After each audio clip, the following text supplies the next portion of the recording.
Hola compañeros y tutora, mi nombre es Odisea Ramos Maldonado y junto con mis compañeros Andrés Felipe Cárdenas y Natalie Soler les vamos a dar a conocer el resumen de la guía Farmacología Infecciosa y Antiparasitaria. Bueno, iniciando encontramos los fármacos antimicóticos, en el cual como ustedes pueden observar esta es su clasificación y se las daré a conocer, se las explicaré en adelante. Bueno, como ustedes observan, primero tenemos los antibióticos poliénicos, en el cual su mecanismo de acción son fármacos que frente a hongos forman complejos con los esteroles de las membranas de las células fúngicas, originando poros hidrofílicos, lo que modifica la permeabilidad de la membrana. Dentro de estos antibióticos encontramos la anfoterimicina B, la nistatina, la natamicina y la candicidina. Bueno, siguiendo a eso tenemos otro grupo que son los grisiolfubina, es por vía oral, en el cual su mecanismo de acción es la interrupción de la formación del uso mitótico de la célula fúngica, lo que provoca una detención de la metafase de la división celular, en el cual esta tiene un efecto fungiestático. Sus usos clínicos es las infecciones del cabello, piel y uñas. Un ejemplo de esa es la grisiolfubina de 250 miligramos, como pueden observar. Otro grupo son los derivados azólicos y midazoles, en el cual su mecanismo de acción es un intermediario de la biosíntesis de la histidina que se forma desde el imidazol, glicerol, fosfato con la pérdida de agua. Dentro de estos encontramos el bifonazol, el cotrimazol, butoconazol, entre otros, como pueden observar. Siguiendo tenemos los derivados azólicos triazoles, en el cual su mecanismo de acción es que inhiben la síntesis de ergosterol en la membrana del hongo, en el cual impiden la recaptación o disposición intramuscular de los aminoácidos, alterando la función mitocondrial y en el cual tiene un efecto fungiestático o fungicida. Dentro de estos tenemos el terconazol, es por vía tópica vaginal y tópica dérmica. El itraconazol es vía oral, entre otros. Siguiendo tenemos la alilaminas, en el cual su mecanismo de acción es impedir la síntesis del ergosterol en la membrana del hongo, en el cual tiene un efecto fungiestático o fungicida. Dentro de estas tenemos la naftifina, es por vía dérmica, la terbinafina, que es por vía oral, como pueden observar en las imágenes. Siguiendo tenemos las morfolinas, el cual su mecanismo de acción es que interfieren con la síntesis del ergosterol en la membrana del hongo. Y como las anteriores tienen un efecto fungiestático o fungicida.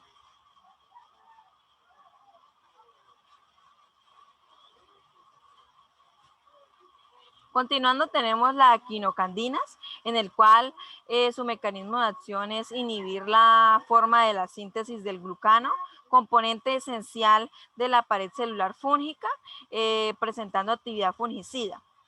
Sus usos clínicos es la micosis sistemática. Dentro de este grupo tenemos el fármaco anidolofungina, que es por vía endovenosa, la micafungina, entre otras. Ese es un ejemplo de una de las que le mencioné. Siguiendo tenemos los tiocarbomatos, en el cual su mecanismo de acción es que interactúan con el ergosterol de la membrana fúngica, alterando su permeabilidad. Los usos clínicos de este fármaco es la aplicación tópica en la piel.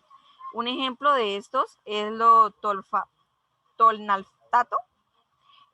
Siguiente, tenemos el grupo de las pirimidinas fluoradas, el cual su mecanismo de acción es que interfiere con la síntesis de los nucleótidos de la pirimidina, interrumpiendo la síntesis del ADN y de las proteínas. Un ejemplo de este grupo es la flucitocina, y una imagen de este medicamento es el Nervinex, que es por vía oral en tabletas.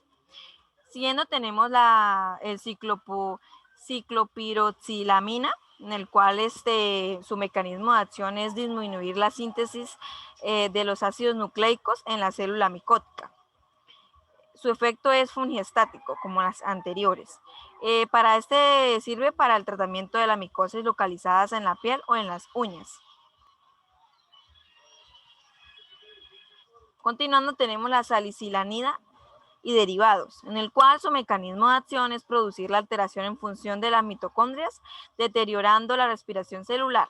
Este tiene un efecto fungiestático o fungicida, en el cual su aplicación es tópica en la piel. Un ejemplo de esta es la aspirina de 500 miligramos y son comprimidos, como pueden ustedes observar.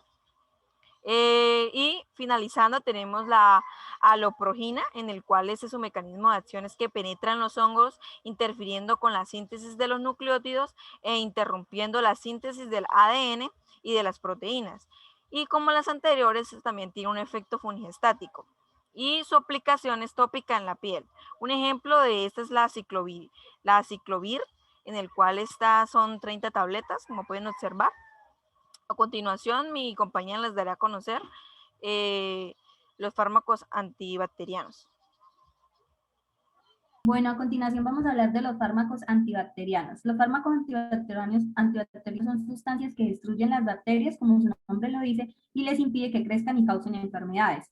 Estos son los diferentes grupos de fármacos antibacterianos, ya vamos a hablar de cada uno de ellos. Bueno, entonces empezamos con las benzilpenicilinas, que son las penicilinas naturales.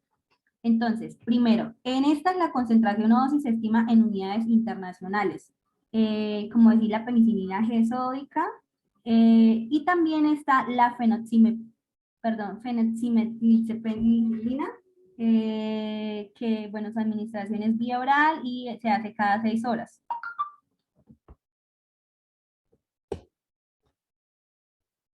Bueno, entonces vamos a hablar de las penicilinas semisintéticas. Entonces están divididas en 5 subgrupos. El primero es la ipsosazolipenicilinas. Entonces el espectro es reducido. Por ejemplo, tenemos como, el fármaco de este grupo es la dicloxacilina, la cloxacilina, oxacilina. Bueno, el segundo subgrupo es aminopenicilinas. Entonces acá el espectro pues es intermedio. En este medicamento, en este subgrupo tenemos de ejemplo la ampicilina. Todas estas, este medicamento actúan inhibiendo la enzima beta-lactamasa. También está la amoxicilina, son antibióticos. El tercer grupo es carboxipenicilinas, su espectro es amplio. Por ejemplo, un ejemplo de fármaco es la ticarcilina. El otro grupo son las ureidopenicilinas, su espectro también es más amplio. Por ejemplo, tenemos la piperacilina con tazobactam. Y por último grupo tenemos las amidopenicilinas, ya su espectro pues es reducido y normalmente el fármaco se recomienda que lo utilicen cada 8 horas. Ya de acuerdo a cada patología, pues hay que ver qué fármaco puede entrar a actuar de acuerdo pues a la enfermedad. Bueno, vamos a hablar de otro subgrupo de los fármacos de la farmacología antibacteriana, que son las cefalosporinas. ¿Qué pasa con las cefalosporinas? Ellas van actuando, están de primera, de segunda, de tercera y de cuarta generación, y finalmente de quinta generación. Ellas, las cefalosporinas, de acuerdo a la patología, de acuerdo a la bacteria, pues ellas van aumentando, ¿sí? Hay bacterias que con la primera generación, por ejemplo, en la cefalexina, les va bien, pero hay bacterias en que necesitan que sean un poco más fuertes. Entonces vamos a mirar por cada una. Por ejemplo, en la primera generación tenemos la cefalexina, en la segunda generación tenemos el cefaclor, cefuroxima. En la tercera generación vemos como ejemplo la ceftriaxona, la ceftazidima. En la cuarta generación el cefepime y la cefpirona. Y por último, en la quinta generación, que no es muy común que lo veamos, que lo utilicen muy a menudo, la ceftalorina o ceftobiprol. Entonces, las cefalosporinas son espectros de acción perdón, tienen espectro, perdón, de primera generación su espectro es reducido. En segunda generación, pues poseen un espectro intermedio. De la tercera generación ya tienen un amplio espectro y pues ese es mayor, su estabilidad es mayor ante las enzimas de la betalamasa, de esas bacterias. Y pues en comparación con las siguientes, ellas van aumentando y pues son más eficientes o son más drásticas a la hora de atacar las bacterias. Bueno, continuamos con el astranan, otro subgrupo de los fármacos antibacterianos. Este actúa, bueno, su mecanismo de acción es inhibir la reacción de la transpeptidación en la síntesis o sea, en la pared celular bacteriana, o sea, ataca las bacterias. Su espectro de acción es reducido, tiene diferentes vías de administración y pues baja la proporción en el hígado y se elimina pues por la vía renal.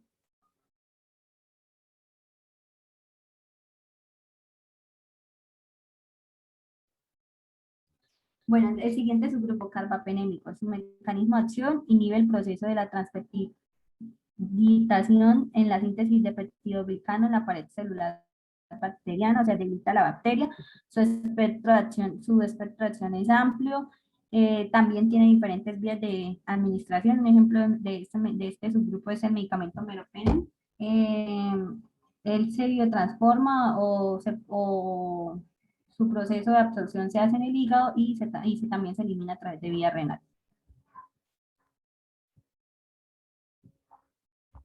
Bueno, los macrólidos. Su mecanismo de acción es un efecto bacteriostático. Un ejemplo de este medicamento, de este grupo es la eritromicina.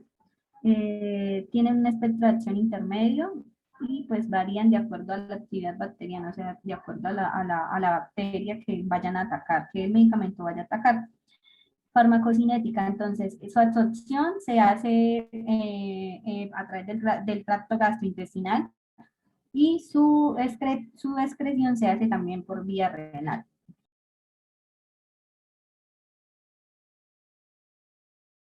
El siguiente subgrupo es las tetraciclinas.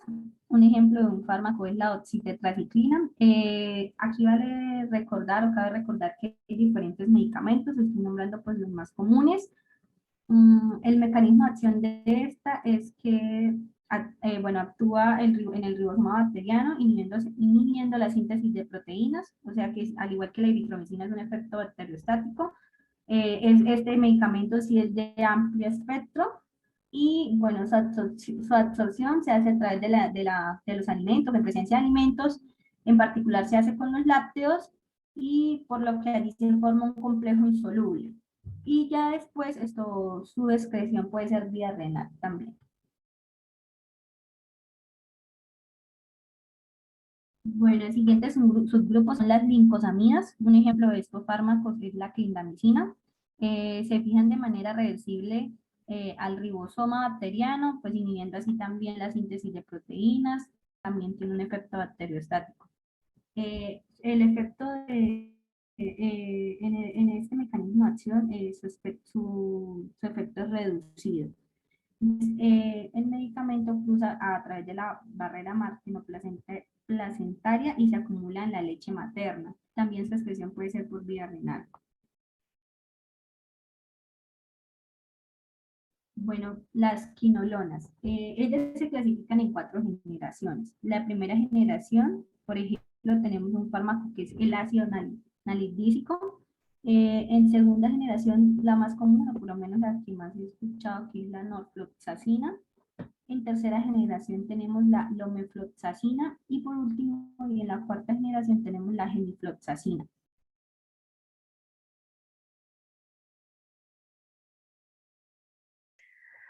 Para continuar, vamos a hablar del siguiente subgrupo, que son los aminoglucósidos. Bueno, su mecanismo de acción se fijan de manera irreversible a la subunidad de 30 segundos del ribosoma bacteriano, inhibiendo la síntesis de proteínas y efecto bactericiada. Bueno, el espectro de acción, aspecto reducido, farmacocinética, poseen diferentes vías de administración, pero no se administran por vía oral, ya que estos se biotransforman en diferentes proporciones en el hígado y se eliminan por vía renal. Bueno, uno de los medicamentos serían las sulfamamidas. Su mecanismo de acción inhibe la síntesis del ácido fólico y bacteriano. En efecto bacteriostático, poseen efecto bactericidad cuando se combinan, con el trimethoprim. Bueno, los espectros de acción poseen espectro intermedio. Farmacocinética, difunden a través de la placenta y alcanzan la circulación fetal. Se biotransforman en el hígado y en diferente proporción se eliminan principalmente por la vía renal.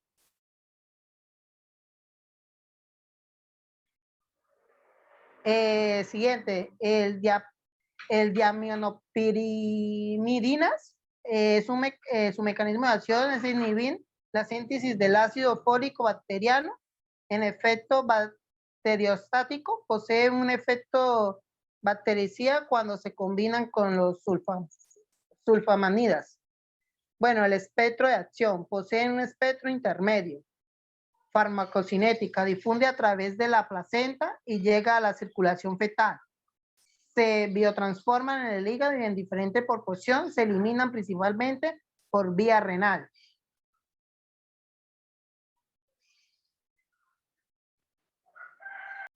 Fenícoles, mecanismo de acción, se fijan de manera reversible en la subunidad de 50 segundos del ribosoma bacteriano, inhibiendo la síntesis de proteínas o efecto bacteriostático.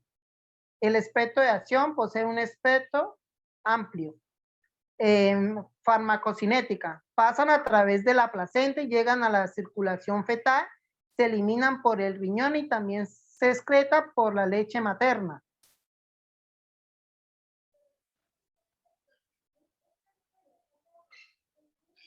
Isosazoliniononas, mecanismos de acción, inhibe la síntesis de proteínas al fijarse a la subunidad del ribosoma de 50 segundos de efecto bacteriostático. Espectro de acción, posee un espectro de acción reducido. La farmacocinética, esta se biotransforma en el hígado y se elimina por vía renal.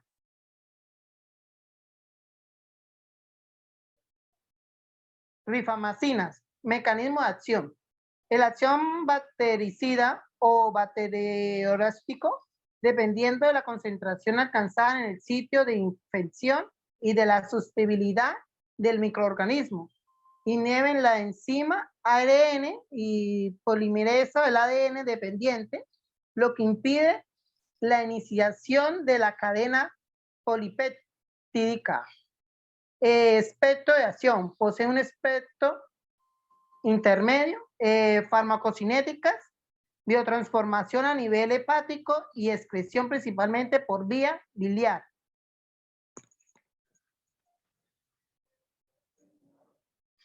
Polimicinas, mecanismo de acción, interactúa con los fosfolípidos de la membrana celular bacteriana, alterando la permeabilidad con efecto bactericida.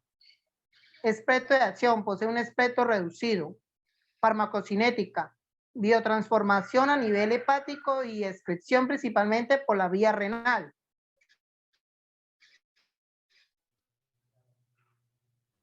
Muchas gracias. Esto Bueno, es todo. agradecemos a todos por habernos prestado su atención. Muy amables.